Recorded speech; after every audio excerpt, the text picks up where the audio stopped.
Fala pessoal, tudo bem com vocês? Olha, os erros de Ramon Dias repercutem internamente. Eu posso garantir para vocês que não pegou bem, inclusive com o elenco de jogadores. O técnico está constantemente sendo avaliado e essa reta final de temporada ela vai ser definitiva se ele permanece ou não no comando do Corinthians. Turma, já se inscreveu no canal? É só o que eu peço para você, você que está aqui todos os dias, acompanha os meus vídeos, gosta do meu conteúdo, é só o que eu peço, inscrever-se. Pronto. Assim que você abrir o YouTube vai recomendar meus vídeos para você. Vai ser muito mais fácil de você me encontrar e não custa absolutamente nada. Você ajuda o canal a crescer aqui, beleza? Gente, vamos lá, vamos atualizar um pouquinho o que está acontecendo com o Corinthians, né? Data FIFA, aquela coisa toda, né? Todo mundo parando, né? Todo mundo parado e o Corinthians amargando ainda a posição, a situação dentro da zona do rebaixamento. Muito por conta do empate amargo, doído, dolorido, e eu tenho certeza que muitos corintianos ainda estão tentando digerir o que aconteceu na noite de sábado na Neoquímica Arena, porque por todas as circunstâncias possíveis, inadmissível o que aconteceu. E é curioso, eu vou trazer bastidores para vocês aqui sobre o pós, né, o que aconteceu no dia seguinte, mas é curioso que a arbitragem teve alguns problemas e eu vejo um ou outro torcedor falando do escanteio, né, que gerou o segundo gol do Inter, que é óbvio que é um erro escandaloso da arbitragem, que é óbvio que é um problema grave, sério e tudo mais, e que interferiu no resultado. Mas vejam que a maioria, pelo menos é um termômetro, tá? É uma sensação. A maioria não tem nem forças para reclamar disso, porque conscientemente esse torcedor pensa o seguinte: não podia ter tomado aquele gol. Independentemente da forma que ele aconteceu, não podia ter tomado aquele gol. Tem outros torcedores que apontam, né, o impedimento do Yuri Alberto, que, de novo, é uma linha mal traçada, é um gol, sabe, com uma dúvida, que gera uma dúvida, como gerou o gol impedido do Gabigol no Maracanã, na semi da Copa do Brasil. Sabe, a arbitragem da CBF, a linha do impedimento, que nunca é correta. Eu vejo alguns torcedores reclamando disso, mas a maioria está focada em outras coisas. Porque me parece muito claro que o Corinthians não venceu o jogo muito por conta da interferência do seu técnico. É que, claro, o jogo ele tem muitas variáveis, né? Então, se o árbitro acertasse naquele lance, não teria saído gol. Se o Yuri não tivesse impedido, se o Rodrigo Garro tivesse feito o gol que o Rocher pegou, se o José Martínez, né, que recebe a bola do Memphis, tivesse, ao driblar o goleiro, chutado para o gol, não, mas aí ele passa para o Memphis passa, o jogador tira em cima da linha, depois na sequência chuta, sabe? Bom, aí a gente vai ficar aqui no si eternamente, né? O que ficou muito claro é que o técnico Ramon Dias ele foi muito incompetente, mais uma vez, né, para fazer a leitura correta do jogo, e as suas decisões elas interferiram diretamente naqueles 5 minutos finais da partida, quando ele recua o time, quando ele abre mão do jogo, quando ele abdica de jogar e traz o Inter para o seu campo. Isso ficou muito claro. Agora, o que poderia ser uma análise meramente do torcedor, que muitos, né, eu fiz a live depois do jogo, fiz vídeos aqui, muitos torcedores que estavam na Neoquímica Arena tiveram a mesmíssima sensação, inclusive uma sensação priori, né, que é uma sensação tipo antes de acontecer, uma sensação do tipo, caramba, por que ele está fazendo isso? Porque era óbvio que o que poderia acontecer, e era tão óbvio que acabou acontecendo. Poderia ser só uma análise deste jornalista que vos fala, como de outros tantos que analisaram dessa maneira, mas não, ela é uma análise interna também. O que eu quero dizer para vocês é que jogadores do elenco do Corinthians não concordaram com a decisão do Ramon. Não quero aqui trazer nenhum tipo de insubordinação, nenhum tipo de revolta, não é uma rebelião, não é que o elenco não está fechado com o Ramon, não é isso. Mas, assim, há uma inconformidade com recentes decisões do técnico, que eu aqui já cansei de elogiar por muitas medidas que ele tem tido no time.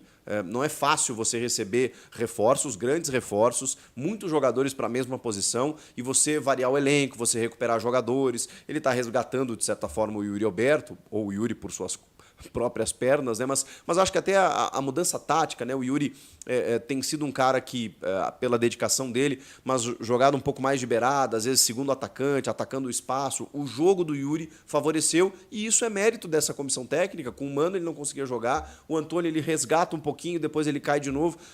A comissão técnica atual, ela fez com que o Yuri estivesse voltando a jogar. Então, assim, isso é um ponto, tá? Tem vários elogios a serem feitos, o Matheus Bidu, acho que também uma reconstrução situação, né? Na ausência de um lateral afirmado, eles conseguiram recuperar o Bidu, especialmente quando adotam uma linha de 3 e aí favorece o jogo do Bidu, como favorece o do Mateuzinho. Tem medidas elogiadas nessa comissão técnica. Mas tem também algumas críticas que a gente precisa fazer, especialmente dos últimos jogos. Quando a coisa apertou, quando ele precisou tomar decisões na hora decisiva, a coisa não aconteceu. E não é só uma análise minha. Eu posso garantir para vocês que alguns jogadores do elenco não gostaram, especialmente dessas trocas que aconteceram nesse último jogo contra o Inter. Que todo mundo entendeu e percebeu o que ele fez, o que aconteceu. De que realmente, ao mudar daquela maneira, o Corinthians acabou entregando o resultado. O Corinthians acabou chamando o Inter para o seu campo. E muito por conta das decisões do técnico, o Corinthians acabou cedendo o empate.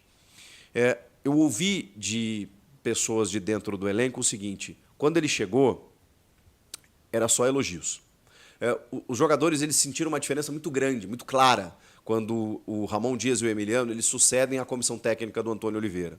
Em termos de conversa, em termos de preparação, em termos de maturidade, em termos de prontidão. Cara, eles olharam e falaram assim, caramba, vai dar bom. Isso antes dos reforços, tá? Posso garantir para vocês que, assim, na chegada do Ramon, eles já perceberam que a coisa ia andar, ia engrenar. E realmente o trabalho teve uma constância interessante, teve uma evolução. O time começou a jogar melhor, há um padrão. Quando ele escalava 3 zagueiros ou 3 volantes, né? Quando ele mexeu, ele teve repertório. Quando ele mexeu no time várias vezes, os jogadores tinham confiança. Ou tem, né? Não dá para dizer que eles perderam a confiança, mas sempre tiveram confiança no trabalho do Ramon. Recentemente, há uma desconfiança. Há uma desconfiança por conta de algumas mexidas. Ninguém entendeu o que ele fez nesses dois últimos jogos. Os 2 meias e 2 volantes apenas contra o Flamengo no Maracanã, e aquele amasso que foi, e agora, recentemente, essas trocas estapafúrdias ali na reta final, com o time ganhando, mas por um placar mínimo, né, de 2-1, e acabou chamando o Inter, até pelas trocas que o Inter estava fazendo, e com isso o Inter chegou ao empate. Então, assim, não foi algo bem recebido por alguns jogadores, não vou citar todos aqui, né, mas por alguns jogadores do elenco. E também dizer para vocês que eu vejo muita gente, inclusive, nesse termômetro de rede social, pedindo fora Ramon. O Ramon não vai cair agora, né, por várias circunstâncias. E uma delas não é nem o fato dele estar nas semifinais das Copas. Não é nem isso. É o fato de que você mexer com toda essa estrutura nesse momento do Campeonato Brasileiro é muito arriscado. Porque, beleza, você pode trazer um técnico, e não sei qual, de verdade, assumiria agora nessa condição. Você pode trazer um técnico que, sei lá, o cara recupere o time e emende aí 3, 4 vitórias, o que é muito difícil, você fazer isso numa virada de trabalho. A tendência é o cara dar uma patinada no começo. Mas ok, você, sei lá, traz um técnico e com essa perspectiva. Ou você traz um treinador, você mexe completamente na estrutura, você causa uma ruptura tão grande que o time perde ainda mais confiança. Então, não haverá risco nesse momento, pelo menos nesse sentido. A diretoria não vai mudar agora, por várias circunstâncias, mas especialmente por isso. Não vai arriscar o trabalho. Tem as semifinais das Copas, tem, mas não é só isso. É o fato de, no Brasileirão, você tentar dar confiança ao Ramon, dar estabilidade ao elenco e mexer o menos possível. O Ramon está até um pouco, digamos assim, desconectado com o que está acontecendo, pelo menos no discurso. Talvez internamente ele tenha outra verve, outra vertente, outra postura, mas no discurso externo é preocupante o que ele tem dito. Não, estamos tranquilos, vamos sair dessa situação. A sensação que dá é que ele não está entendendo qual é a gravidade do problema. Então, assim, o Ramon, ele está tendo tranquilidade para trabalhar nesse momento, ele vai ter essa tranquilidade e ele vai ter que recuperar o Corinthians. Agora, para o ano que vem, bom, aí eu diria para vocês que a análise já começou. A avaliação do trabalho dele já começou. E é claro que isso vai ser definido só no final do ano ou quando as coisas se definirem, né? O Corinthians campeão, Corinthians eliminado, mas permanece na Série A, Corinthians campeão e 15º, 14º do Brasileiro. É claro que o resultado vai balizar essa análise. Não dá para você imaginar, eu vi muitos comentários dizendo assim, poxa, você está sendo resultadista. Se tivesse vencido, o comentário seria outro. Mas é óbvio. E existe algo mais importante do que o resultado? Só que eu estou analisando o porquê chegou nesse resultado. Existe uma causa pelo qual se chegou a esse resultado. E ela é muito clara e óbvia, que teve a interferência do técnico. Então, se o Corinthians for campeão sei lá, e permanecer ali na 15ª colocação, significa que haverá uma recuperação. Inclusive no jeito de jogar, que já existiu.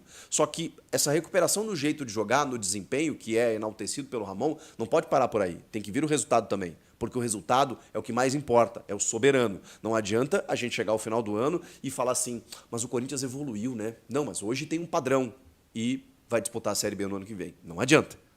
Não adianta. O Corinthians precisa ficar na Série A. Então, essa melhora tática, técnica, que a gente vê no trabalho do Ramon, ela precisa estar somada, ela precisa estar acompanhada de uma permanência. E o título nem é o mais importante, mas se vier, melhor. Mas a permanência, especificamente a permanência. Isso pode indicar a manutenção do Ramon para o ano que vem? Isso pode, evidentemente. Mas, assim, vai depender muito desses próximos jogos.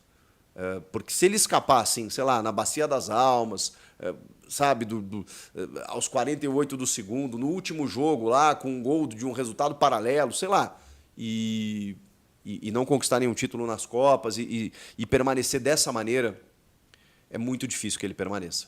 Porque, assim, já existe uma análise de que o Ramon começou a cometer erros em momentos importantes. E isso pode ser prejudicial para a sua permanência no ano que vem. Ele esboçando uma recuperação a partir de agora, entendendo aquilo que fez de errado e também indo bem aí nessa reta final das Copas. E quando eu digo indo bem, daqui a pouco não é nem o título, sabe? Você tem que somar as duas coisas, porque o título de uma Sul-Americana, ele vai ficar esvaziado se o Corinthians for rebaixado.